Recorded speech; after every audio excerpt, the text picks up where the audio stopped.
I'm still looking at the legislative agenda. The president wants to also establish a national road authority. Okay, the legislative agenda. That's where you want us to go. So no, I'm just dealing with that. You see, the national road authority, we already have a public institution for this.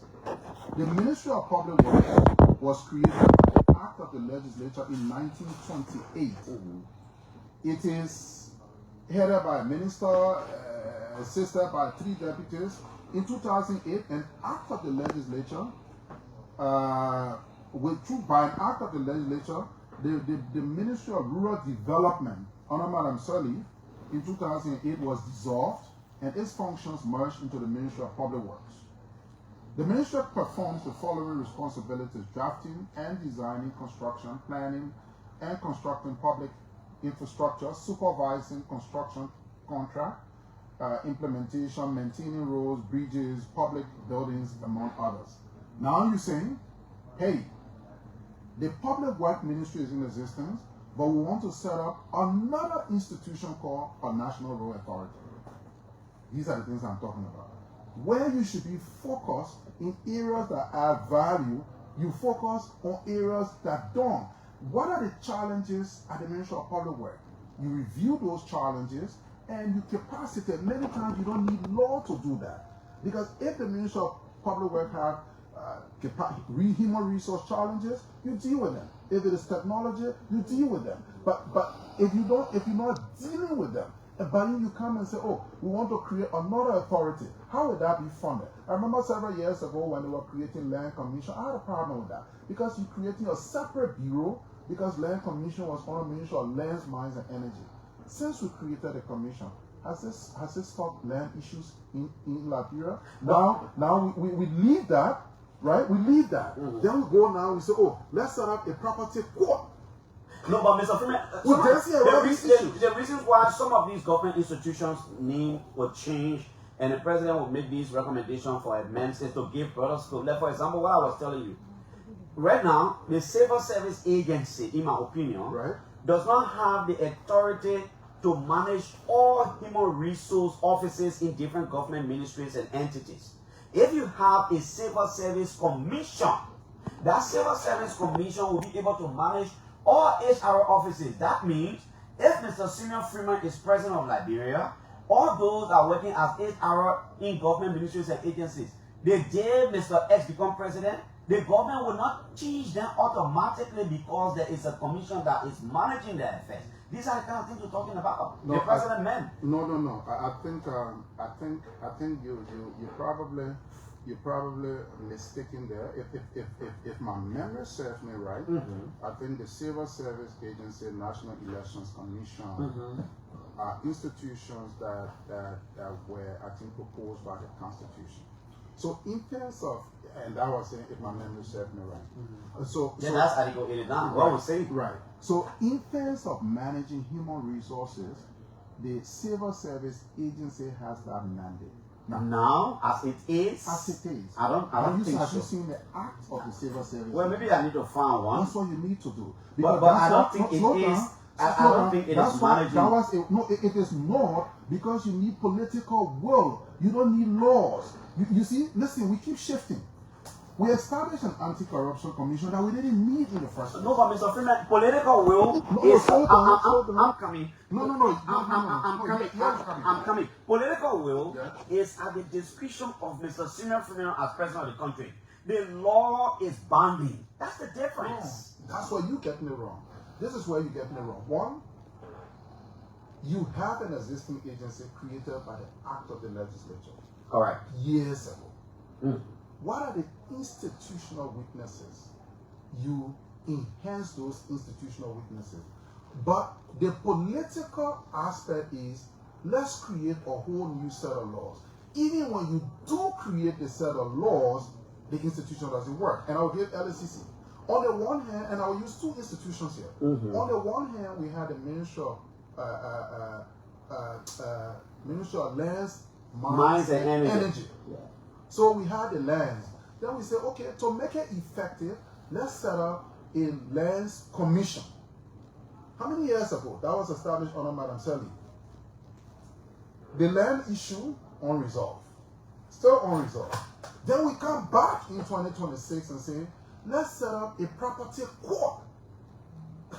Another liability, and then we'll be the same people coming back and say, oh, but government don't have money. But we keep expanding the government. What if we had said at the time, the deficiencies that are impeding progress at the lands, mines, and energy, that this land section is not working, let's resolve them.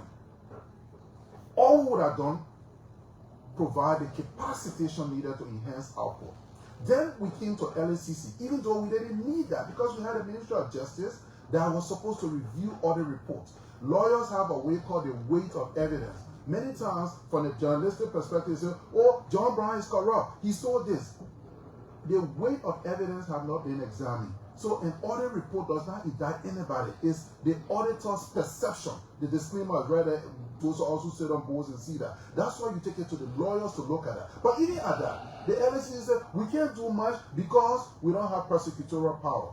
Then that was given. What has happened? 4-year project sits right there under this government. Nothing is being said. 200, so I think it is something machines procure, nothing allotted in the budget. LSCC says nothing. People are being suspended from this government, no LSCC. But LSCC is busy going after what? Weah or whoever else is going after that. So you see, because you establish these institutions doesn't mean it solves the problem. That's what we say. Slow down, I want to learn. Political will here means that things needs to be done and you get it done. You don't wait and say, oh, we need to create this, because all of these things are intended to just waste time. And I have a lot of those situations here that I'm going to show you. Now, the thing about it is, now, the Liberia Anti-Corruption Commission isn't after Weah and others alone. There are certain government officials who were suspended, who went there. Either some of them were cleared or sent to court. But let me remind you again about the creation of some of these things. An agency may not have a broader scope like a commission.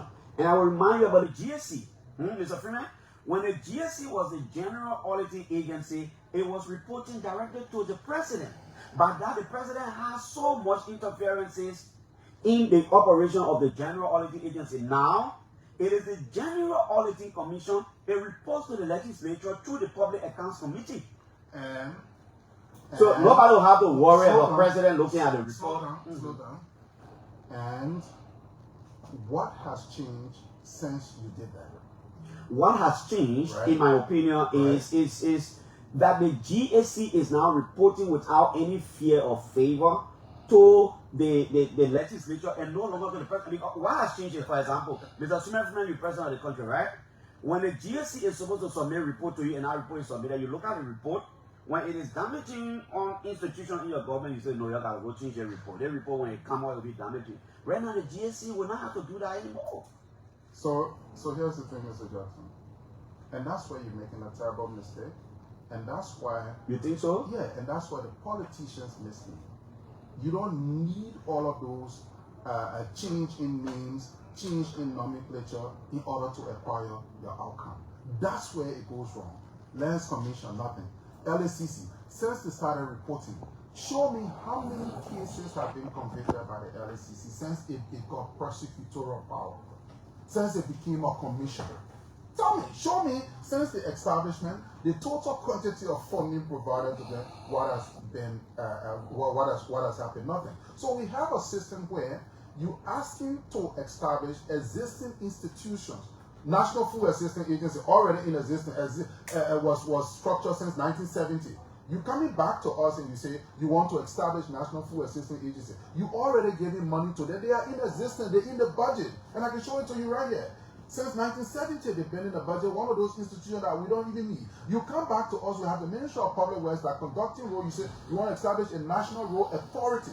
Then tomorrow you come and say, oh, let's make you a National Road Commission. But you already have the functions of. So why not capacitate those institutions with the necessary resources, manpower capacity, technology to get the outcome? You're wasting time of the people of Liberia. Politicians sit down, spend money on themselves, they enjoy, and then they come and pretend like they're doing something while the people are hurting. So that you have a civil service agency. Here are the main problems. One guy goes to, and you know these things. One guy gets to the Ministry of Finance. He doesn't like the current special assistant there, right? So he takes that current special assistant and pushes in someone and brings his own person in. He goes to the ministry, he sees another guy in a department, maybe he put him in another department where he doesn't belong. So what happened? Those recruitments are not going through the civil service agency. So you have individual persons within government and within institutions that are very powerful, that bring on whole new staff. Every minister comes, he probably bring in 30, 40 of his own people to different structures, void of the civil service agency. If the president in a cabinet meeting say, gentlemen, we must comply, and every hiring at your institution must go through these set guidelines for hiring, the wage bill will not be rising like it does. But instead of dealing with that, we say, let's convert it from an agency to a commission, as though creating a commission solves the problem. So we're ignoring the problem, and we're wasting the people of Liberia's time, and poverty is growing with people every year, and people are suffering. I don't get it, Mr. Freeman. If you are arguing that people move people and put people there that they like, and we are talking about setting up a commission that will be by law, right, to the extent that the Civil Service Commission will manage HRs. I mean, that whoever comes to power will not have the opportunity to remove the president, and you still say, well, that is not okay, but then you are still concerned about people taking people. I don't get it. But since the time is gone, I want us to move to the economy. Let's move to the economy so that we don't spend all of our time. And I will read some of the comments. I see a young Liberian engineer, Atigbo, from somewhere out of the country. You'll read that comment later. Yeah, let me just go on. No, can we go to the economy now? Or what? No, we're still on the legislative agenda. Okay. The president is also asking for a revised charter of the University of Liberia. Exactly. These are the questions we say. Yeah. AMEU, UMU wanted to expand the facility. Zion University wanted to expand the facility. They didn't have to go through all of the noise of a revised charter. They assessed the institutional challenges, and what did they do? They corrected. OKFM wanted to be a better radio station. What did they do? They didn't have to rebrand the name. All they did, recognize the institutional challenges, corrected it. They brought in different actors. They came out with different shows. Over the years, you remain a destination radio station along with people like Pram and other people. When Spoon wanted the scene, he brought in a platform. He didn't have to go through all of that bureaucratic arrangement. Today we're saying, instead of dealing with the challenges at the university, what are we saying? We say we need to review the charter of the university. Do we need to review the charter to put window at the University of Liberia? Do we need to review the charter to avail chairs to the University of Liberia for students? Do we need to review the charter to get good teachers there? This is a waste of our time. Well, I see the university president has commended the president for that. She thinks it's a good law. There's a bigger issue. Take your calculator. I want you to calculate something because I don't want to come from it. Okay. Take your calculator. Last year, the University of Liberia... the University of Liberia was given $33.8 million. $33.8 million. Yes, $33.8 million. 33,800,000. 33,800,000. Almost the same thing, 33.8. Yeah, but I want you to divide it by something. So you just put 33,800,000. Yeah, and divide it by about 20,000 students. You will get 1,690. Divide by 20,000. You will get $1,690. 1,690. That's more than the tuition people pay at Cottington. That's all. That's more than Cottington University. Cottington is better run. You have about 20,000 students at the University of Liberia, between 18 to 20. You get 33,800,000. That's $1,690 per student. Still, the university is badly run. This year, you get 40,400,000. That's about $2,000 per student. Still is badly run. Then we go to the issue of charter. How come Cottington is better run? AMEU that is cheaper is better run. Stella Maris that is cheaper is better run. And University of Liberia has no window.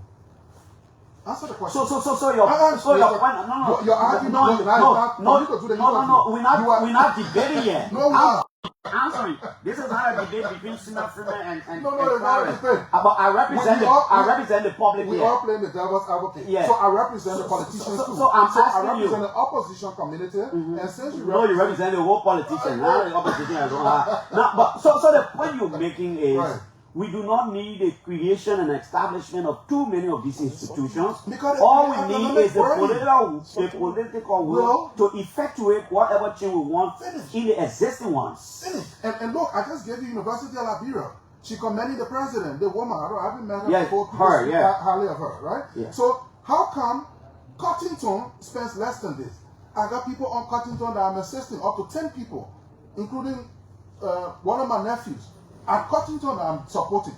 I do not pay $1,690 a year, even though there is a boarding institution. University of Liberia has no boarding institution. Government gave them $2,000 per student, and no chairs, no windows. Painting is not done. Even at that, honor the what do you call it, the PSRP program, government still spend money. Where is all that money from? Simeon Freeman, a Liberian businessman. Then we go further. But wait now, you sorry. That's not one thing he said to guest people here today. Because Simeon Freeman is a Liberian businessman and political leader of the opposition movement for progressive change. Yeah, you say on your legislative agenda. Yeah, because I hope your legislative agenda will not fill the whole show. No, it will not. We got like an hour to go. Yeah, go ahead. No. Yeah. So then you're talking about LACRA, the Liberia Agricultural Commodities Regulatory Authority. Yeah. This current president was vice president under Madam Selly for 12 years. He headed the agricultural sector. It was his idea to shut down LPMC. It was his idea to shut it down and form this Liberia Agricultural Commodities Regulatory Authority. He comes back and he said, oh, we need to expand its scope so it can do this function. The sector is already working. A lot of people have invested in cocoa and coffee.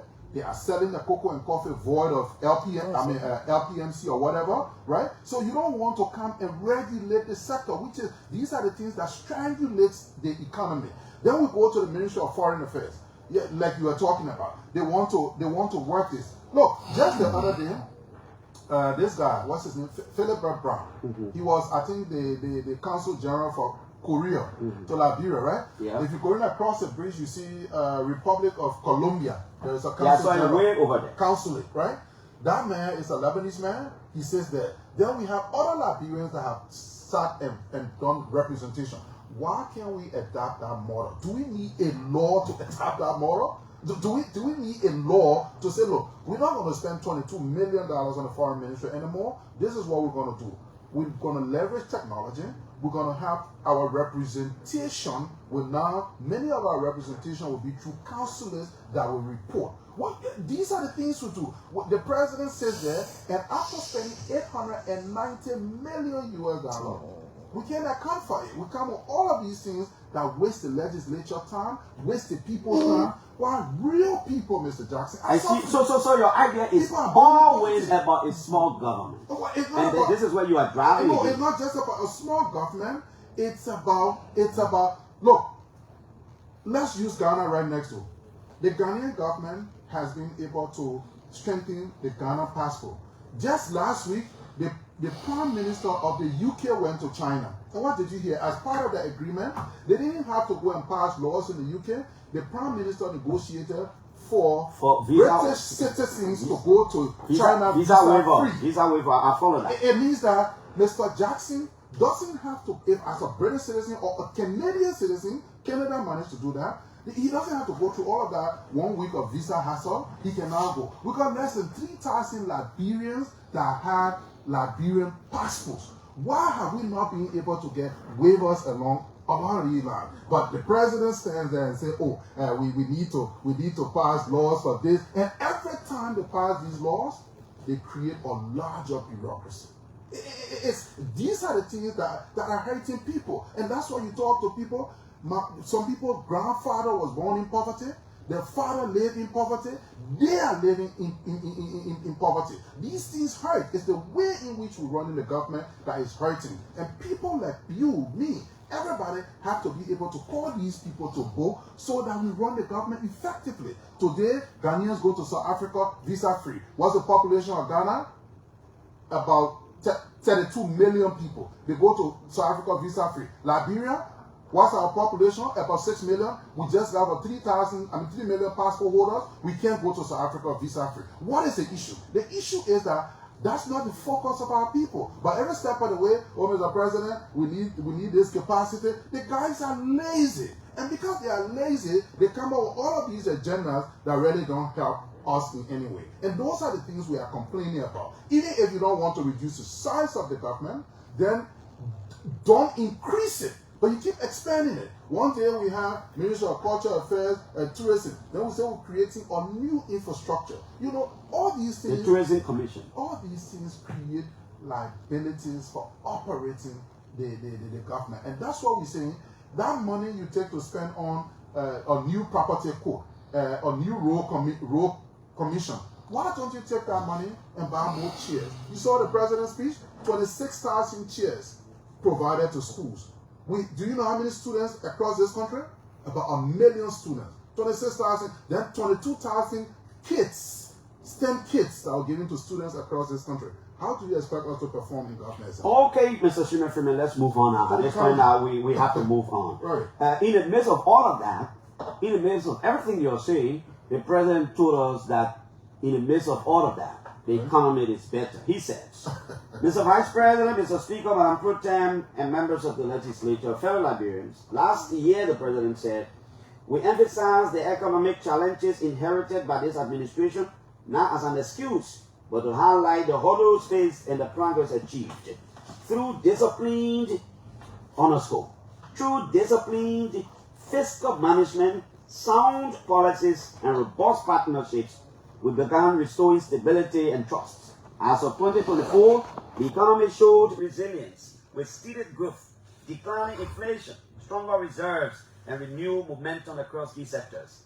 This progress continued into 2025 with macroeconomic stability and private sector growth strengthening our commitments to the Liberian people. This is where the real thing is. He says, we are proud to announce that the economy grew by 5% in 2025.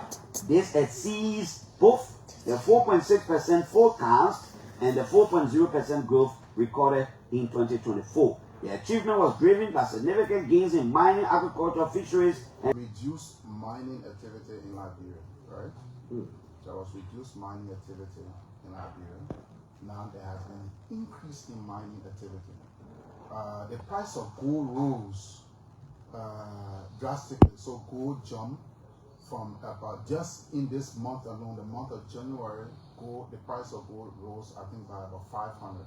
So last year, we closed the year where gold ended the year at about 4,500 per ton, right? So once you have a rising price of the commodity, it affects GDP. GDP measures those kinds of outputs.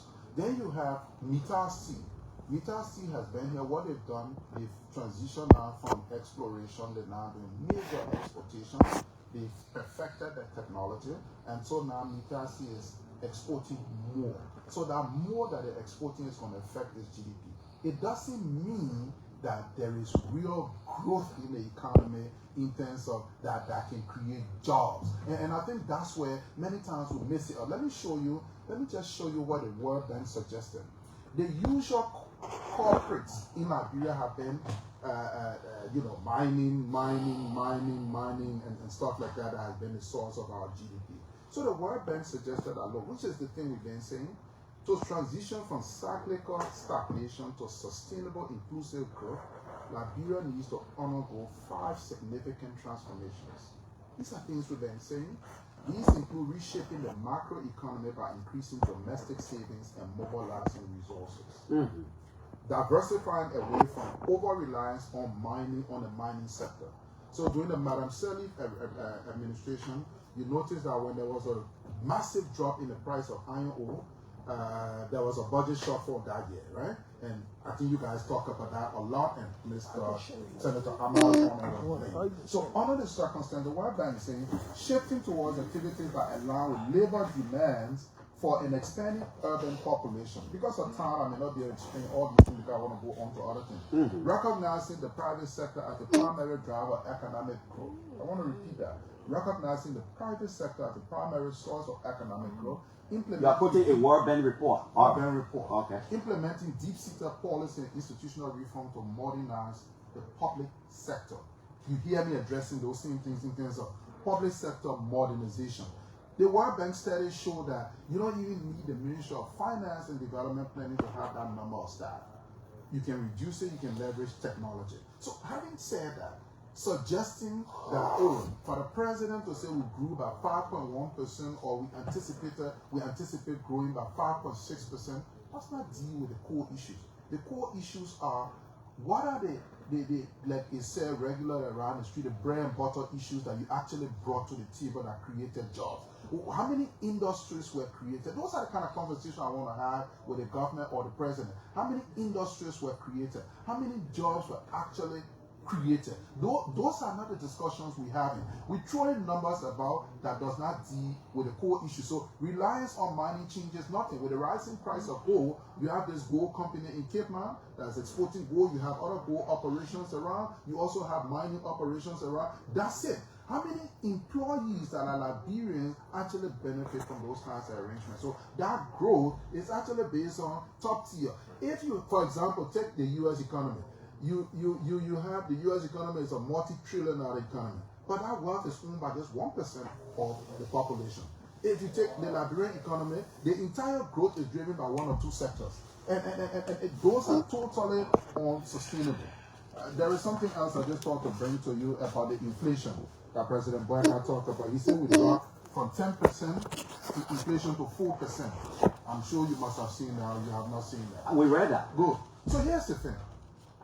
Sometimes when these things are read, people don't remember, and we have to remind people. You remember under President Weah, we introduced 48 billion Liberian dollars into the economy, new money. Through the central bank, yeah. Through the central bank. Well, yeah. From 2021 to 2023, that money was infused. What that does, inflation was below that, it was single digit. So it went up because inflation is about money supply. To inflate, meaning you put air in or you carry up. So when you pump that quantity of money in, they say they were replacing the old banknotes, and also they were using that money to replace some of the tier money that was on the market. And having said that, over the last 3 years, the quality of our currency, I've discussed that on your show before. The quality of our currency, the quality of our money, if you compare it with maybe the Australian dollar or maybe the British pound, it's very weak. So over a 3 months period, because of the way the market people process the money, you go to the woman selling frozen food. She takes the money, her hand is wet, she put it in her lap, she bent it and everything. So what happened? The rate of deterioration is high. So what has happened over the period is that you've had some of those same money that were infused a couple of years ago, like from 2021 to current, the ones that were first infused from 2021, are beginning to disappear from the market. The central bank has now obtained a new mandate, so the supply of money in the system have dropped significantly, and that's what's recording for you the 4% in terms of inflation that they're talking about. The central bank itself introduced a rate change only in October of last year. So from October, and that was just 100 basis points. So 100 basis points means just about 1%. So they moved from 17.5% to 16.5%. So what did the government do that brought this inflation down? If it is not because now most of the money that is in circulation, it's no longer usable. And you understand, you have a lot of those things on the market in terms of money that has deteriorated, the new money, the quality of our money is actually weak. So government must be able to show real policies that it introduced that led to these outcomes, rather than tapping on weaknesses in the system and putting it forward. Because then for me, government officials are lazy. They're not really doing the work, because there's so much you can do in this economy if you actually are intentional about the outcome. Okay, let me go to our Facebook page and read some of the comments here.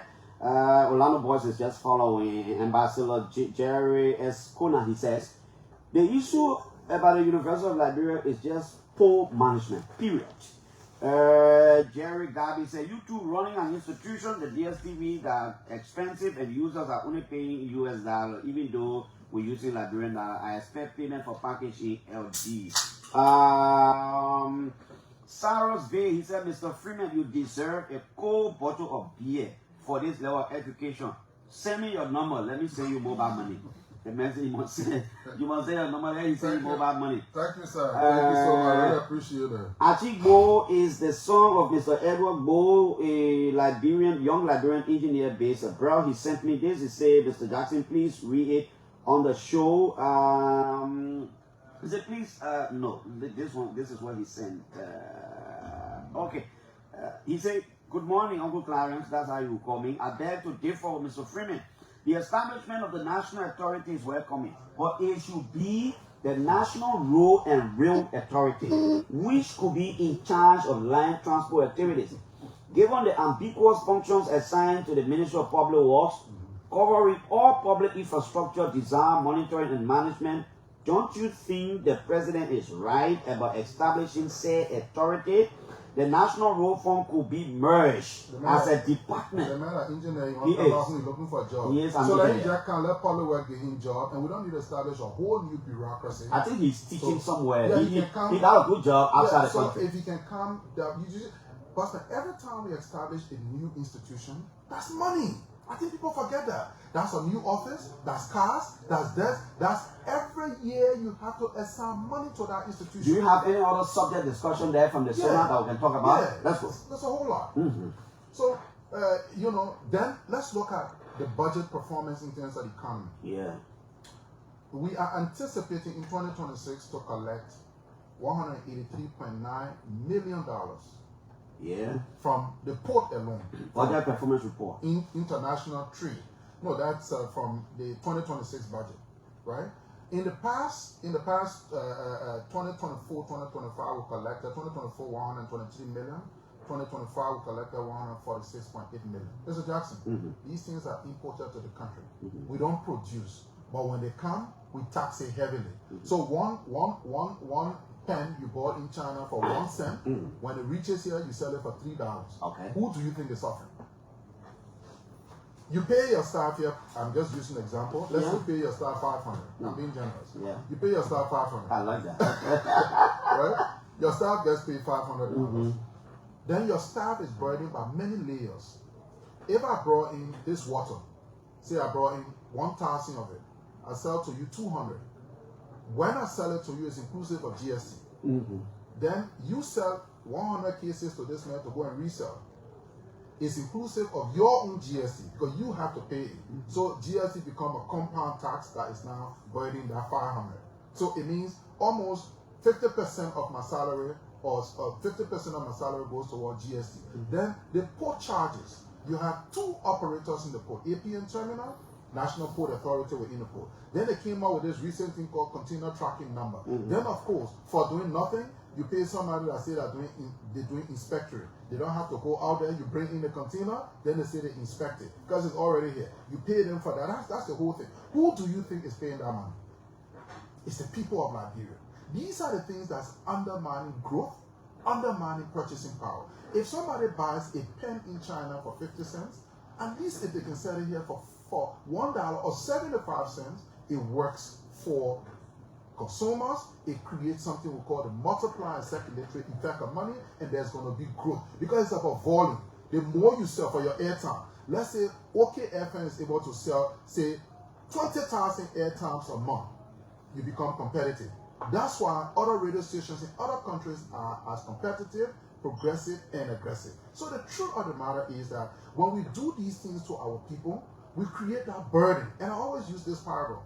During the old time, the Barclay time, the Tottenham time, they didn't have cars much.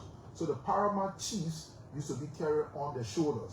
You used to move a whole delegation of men, party men that would carry on you know the thing for the rural on a hammer. So that's how this. So those men that were carrying, one guy sitting up there, he doesn't know going through those bad roads. Those 4 guys. In fact, sometimes an entourage of 20 men carrying him, they were changed at every interval. He doesn't walk, so he's able to go and visit a place that is almost 200 miles away, and he doesn't care because he's being carried. The people of Liberia are carrying this massive weight called government. In return, what do we get? Nothing. Okay, Mr. Simeon Freeman, I would like you to sit. Let's take our first batch of questions. Since we're almost hitting 9:30, let's give the people at least a little bit of chance to interact with you a little bit. Just take your pen, jot down some of the points. Let's do maybe 5 minutes of that, okay. and then we can come back to Let's do you. something. Let's hit, say, now it's 9:18. I don't know on the same time. Yeah, let's just, it's important I will take some calls. No. At this point, let me let you rest. Right. Let's take some calls. Right. 0777-700-9995. Mr. Simeon Freeman will take his pen. 0555-995-9995.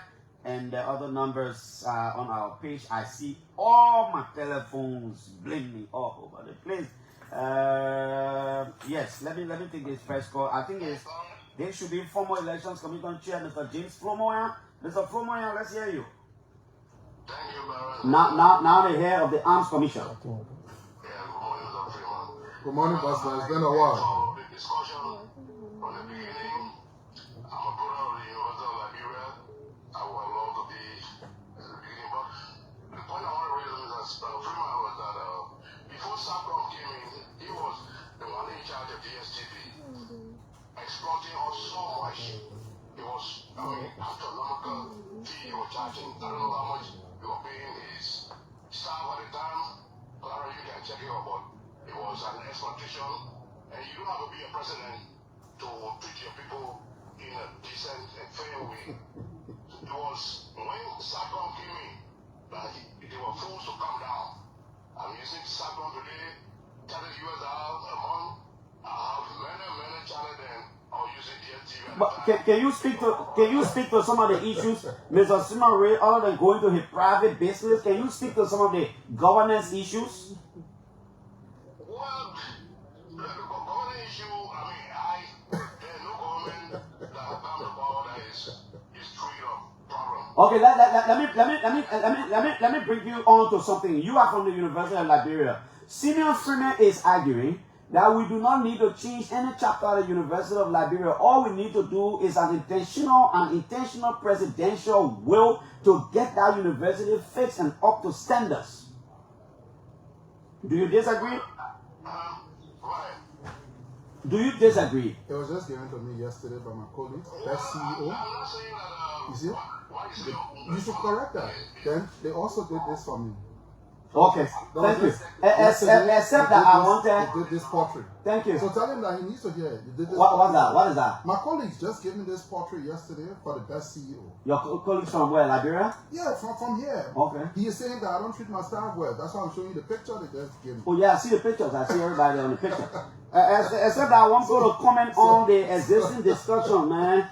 You know, let's talk about these governing issues. You have nothing to say. Maybe the guy wants to go back to NEC, and we're not sending you back. No, the man is in government. He had an Armed Commission. From where we're not sending you back to NEC. You have to give my people the chance to talk. Hello. Good morning. Are you there? From out of the country. Frank Gibson. Yeah, let's hear you, Frank.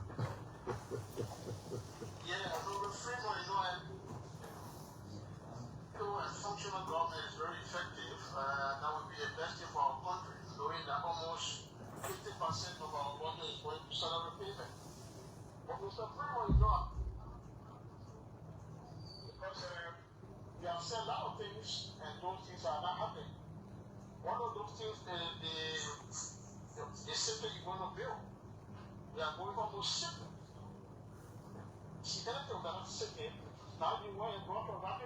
Can we focus on the discussion about the issues Freeman talk about? Can we challenge him on some of these issues?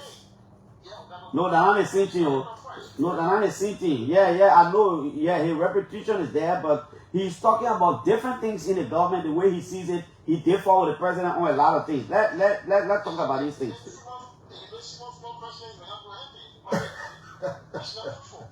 Okay. All right, Frank. Thank you. I think the Central Bank of Liberia want to make a comment on something. The president responsible for corporate communication, Councillor Alfonso Zion. Zion, let's hear you. Thank you very much. Thank you, Clarence. Thank you. Morning, Mr. Freeman. Good morning, sir. I just wanted to speak to the question of the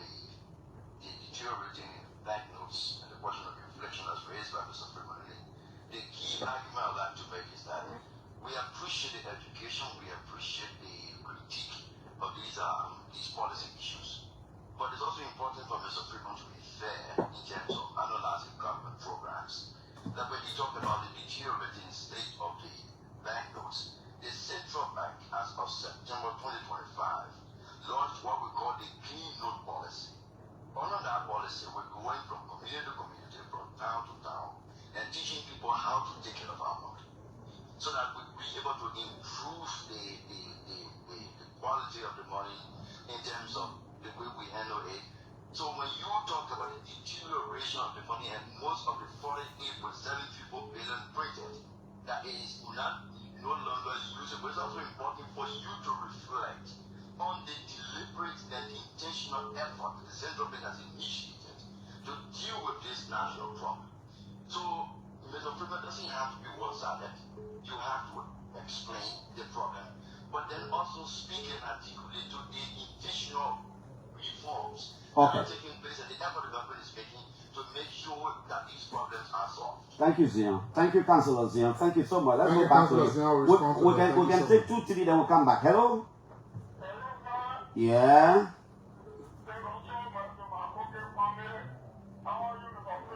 He's listening.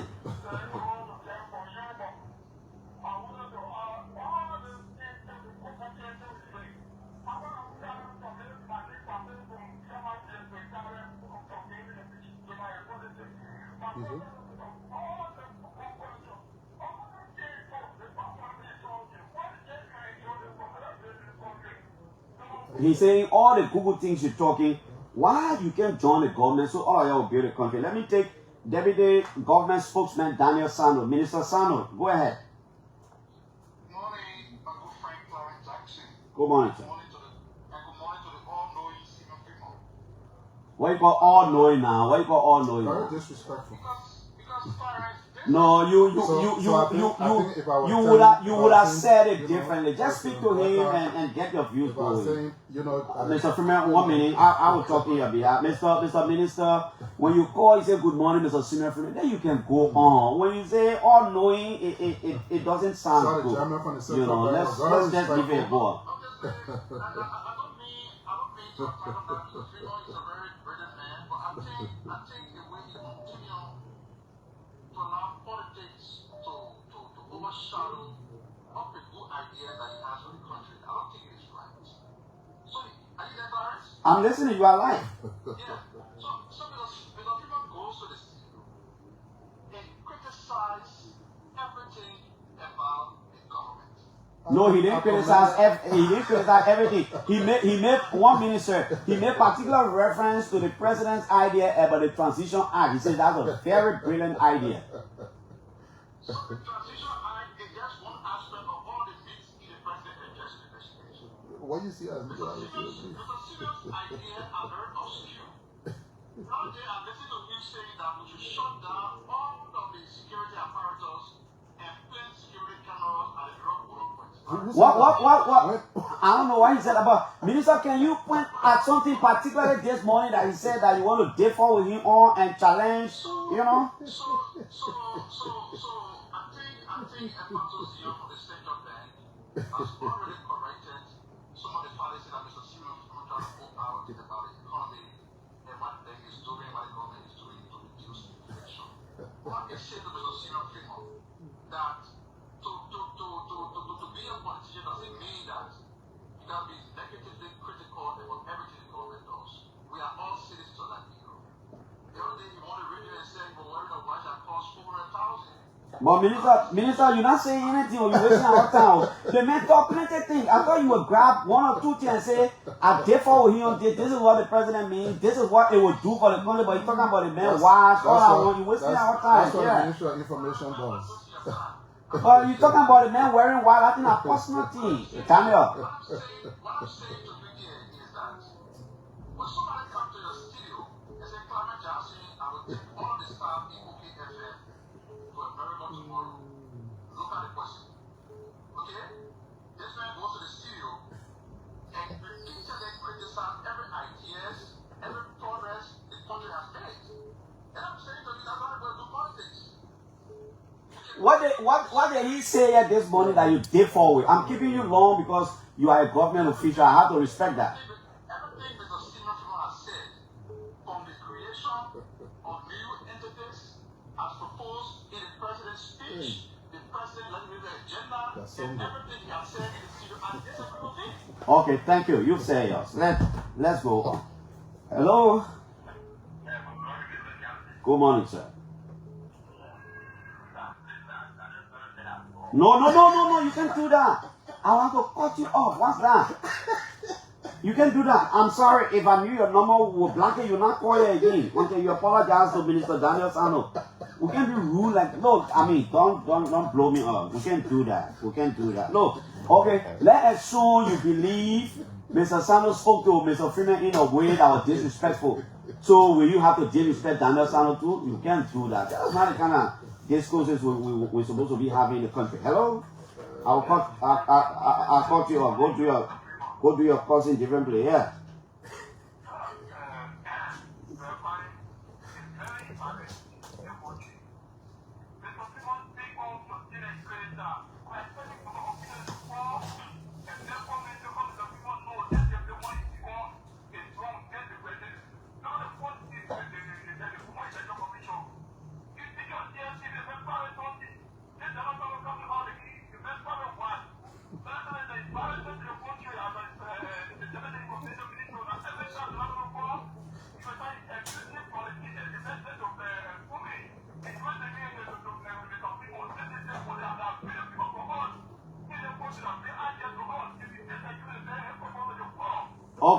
Okay, Chief.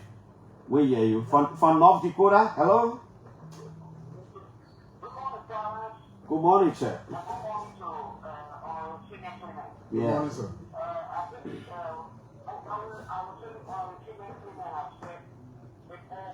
Can you just please call your name, sir?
Okay.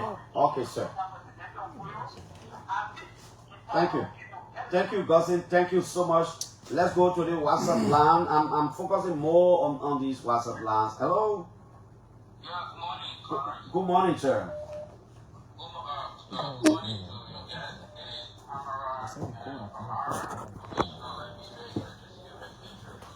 Mr. Commissioner, go ahead. Thank you. Let's just focus on the issue of the governance. That it gets talked about so many significant things. But what I have seen him do is that he's trying to make entrepreneurship with public good, with public governance. Mr. Freeman, the way you may run the private sector, it does not necessarily apply to the public governance perspective.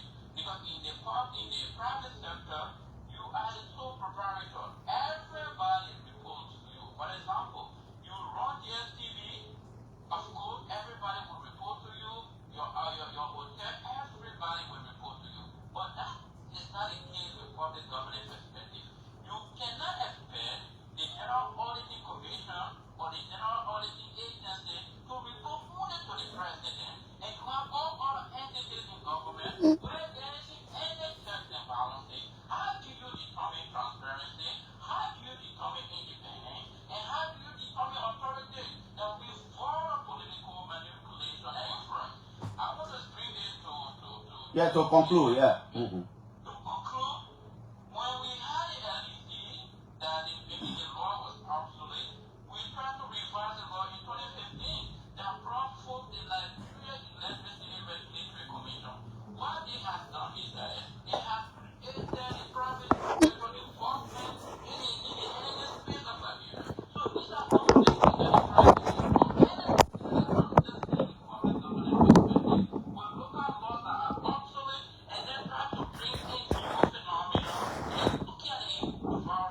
Okay. Commissioner Kamara, thank you. Thank you so much. Yeah, please. Oh, we had to let you go. Two more, then we'll go to Mr. Freeman because I'll give him the luxury of time to respond. And good morning. Good morning, sir. Yeah, BJ, let's hear you.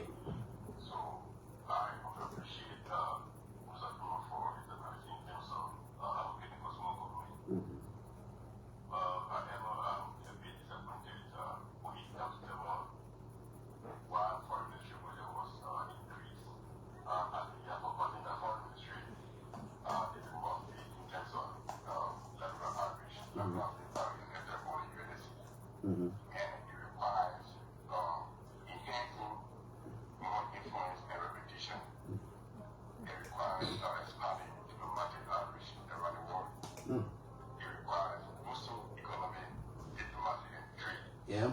One of these things are done, not this all because you can talk, but because you are Liberia, it requires funding.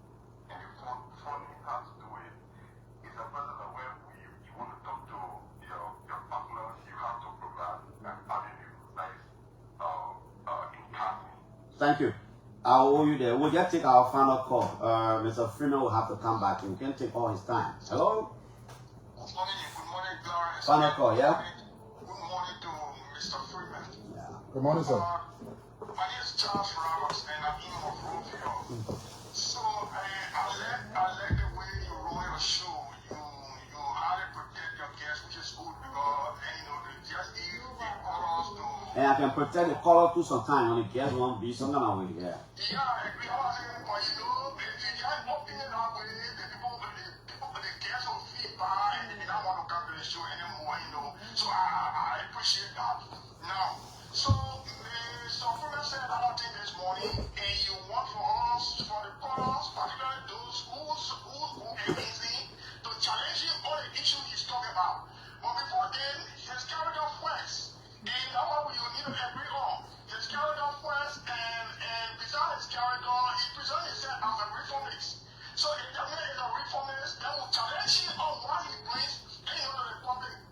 DRCB in the world is more expensive than anywhere in the sub-region. For example, in Nigeria, the $36 package here in Nigeria is $23. $13 different, which is expectation. So before we go to what he talked about, that he can reform government and make Liberia a golden state in Africa or in the world, let's speak to his establishment first. He touched on the spin off part of it broke down.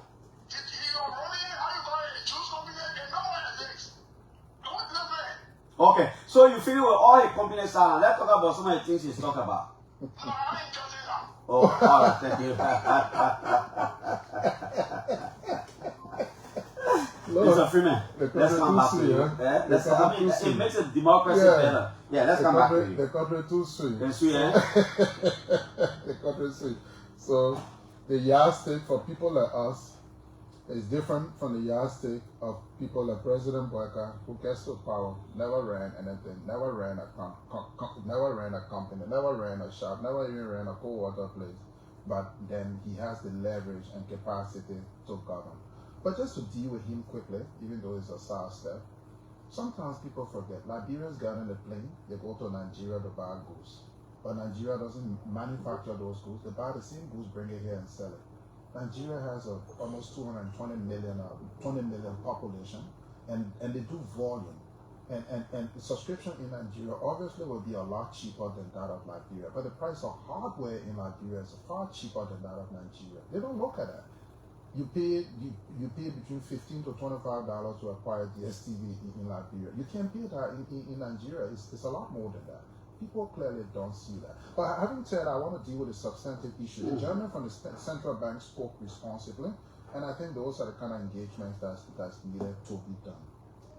But where I clearly disagree, because you launched a clean, I think he said clean currency reforms, I hope I have it right, it doesn't mean that there wouldn't be deterioration of the currency. The history and practice with our marketers remain the same.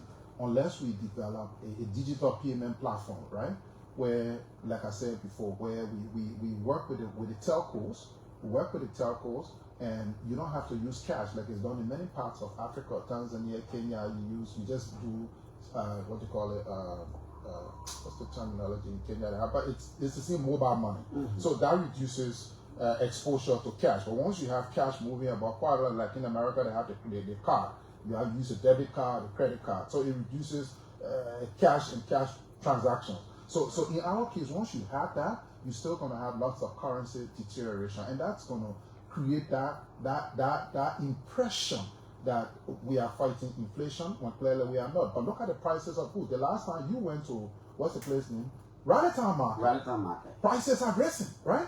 So that's price inflation right there, which clearly is not being captured through these reports. So yes, I would be more than glad to have a conversation with you privately regarding these things and ways in which these things can be digitized, because the technology exists, and clearly they can be done. Regarding the gentleman from the Ministry of Information, I prefer not to even waste my time with such a thing. But I think he's a reflection of the kind of disappointment people have, because he serves at the will and pleasure of the president. Many times we in opposition come to the airways and we're not insulting of the president. We never have been, whether it's former President Weah, whether it's Mr. Cummings, whether it's myself, whether it's Mr. Pelletier, we all come, we speak respectfully.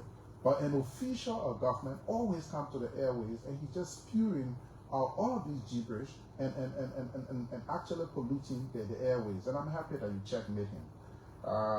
Then the gentleman from the Regulatory Commission talk about reporting standards. And I think sometimes people forget these things. My focus is not just about reporting standards and who you report to. My focus is about measuring outcome.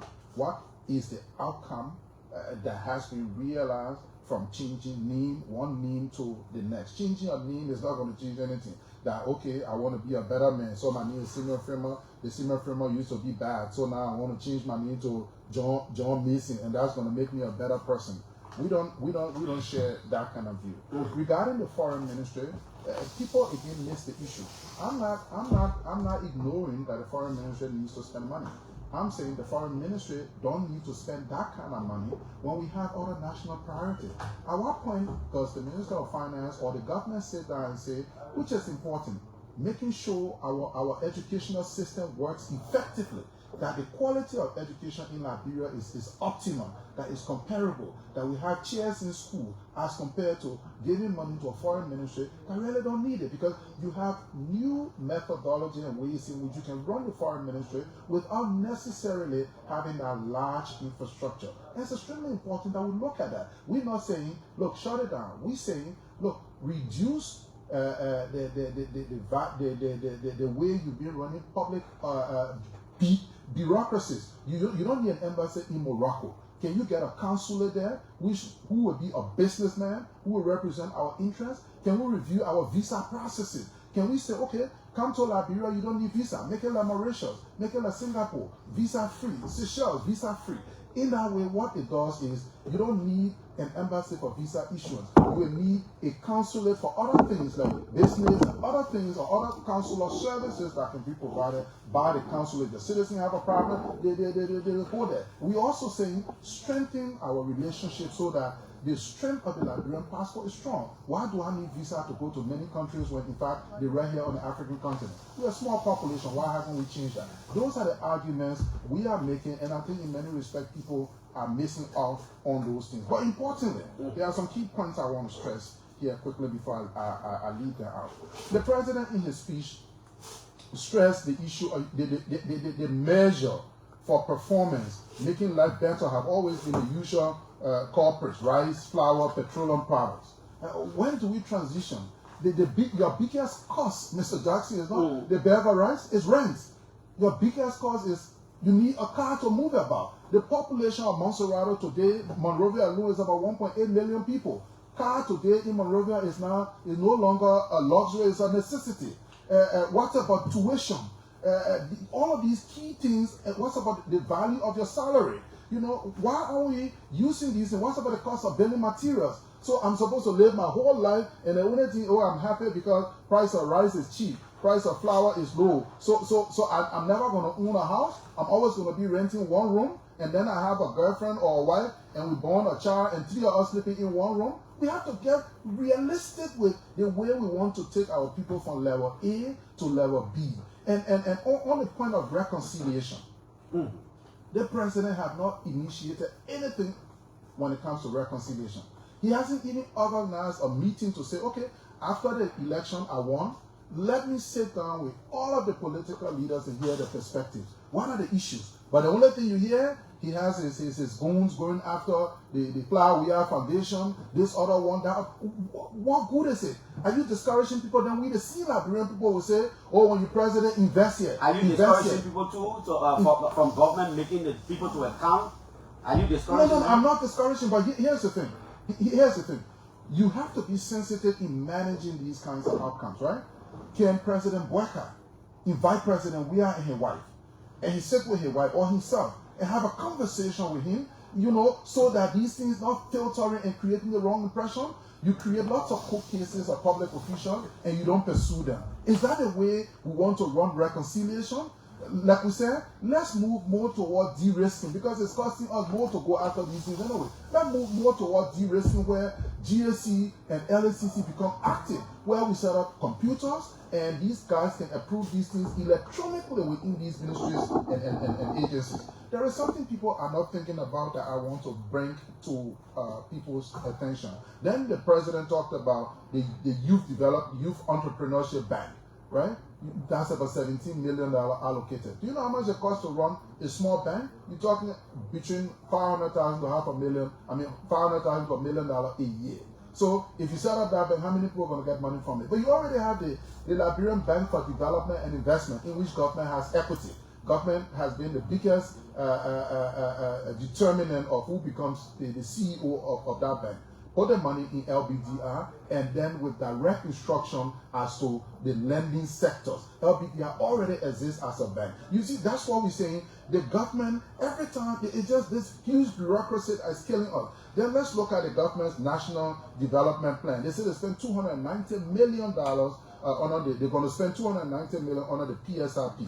But what are some of the things they're going to spend it on? GSA. We're spending $1.3 million to renovate the mansion that they're already operating in. Then $1.2 million on conference center. 2.5 million. Do you know how many chairs that can buy? You know how many stand kits 2.5 million? You think it's not important for a conference center? Chief, the one we had, United Conference Center. What do we do? How many conferences we have anyway? The Ellen Johnson Selling Hall is over there. You know, Bossman, we have to get serious. Mr. Jackson, at your house, you have priority. If your kids need to go to school, and they need to be fed, and you need to buy new shoes, your decision will be, make sure there's food, make sure they go to school. And you can delay every other thing. Many times we run the country like, you know, other things are not important and the bureaucratic stuff are important. These are the arguments we're making. And anybody that is serious will see it from a positive standpoint, because our suggestions are engaging. In my case, I'm even specific. Let me go to another thing.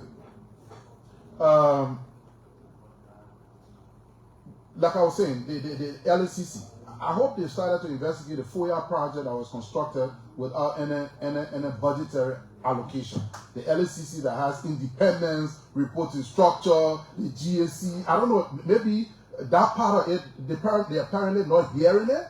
Apparently, they block their ears. But when it comes to people in the past, then those are the corrupt guys. But the current corruption, where 285 pieces of machines procured, no budgetary allotment, and the president said we have procured, it means they pay for it. Where did that money come from? FOIA project, where did that money come from? And what advice the government? The FOIA project, they say it came from friendly governments and individuals. That's not true. There is no evidence. Any money from friendly government will firstly be emitted into the budget. The public financial management law guarantees that. So don't let them pass you those arguments. And I can sit with you and show you the public management law to see what the provisions say.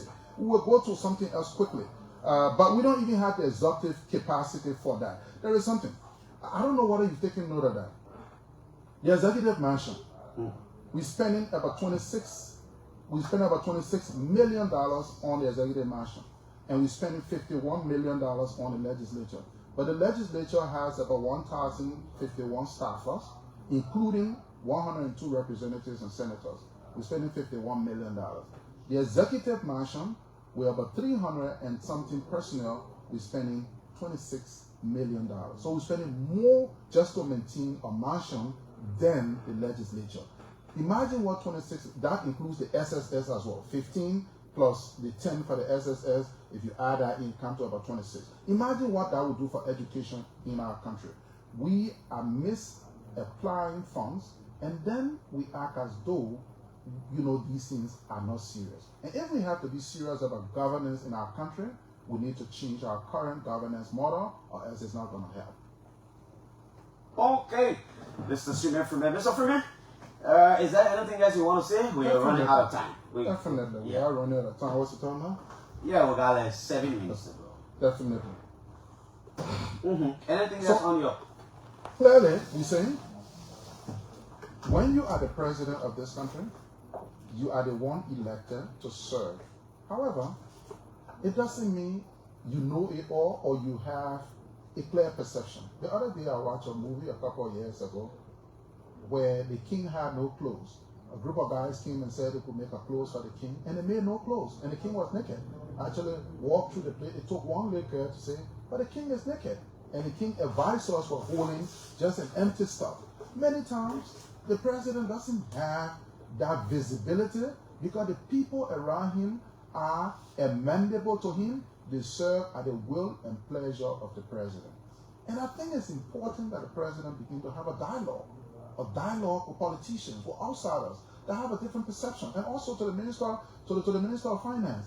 Have a meeting with the business community to understand what the challenges are, what's leading to this price inflation. Because if you don't do that, on one hand, you'll be collecting more revenue, but on the other hand, you'll be burdening your people significantly. And that hurts in many respects. So we think these dialogue will help us in many respects. Thank you so much. And it was a pleasure sitting on a... Okay, Mr. Simeon Freeman.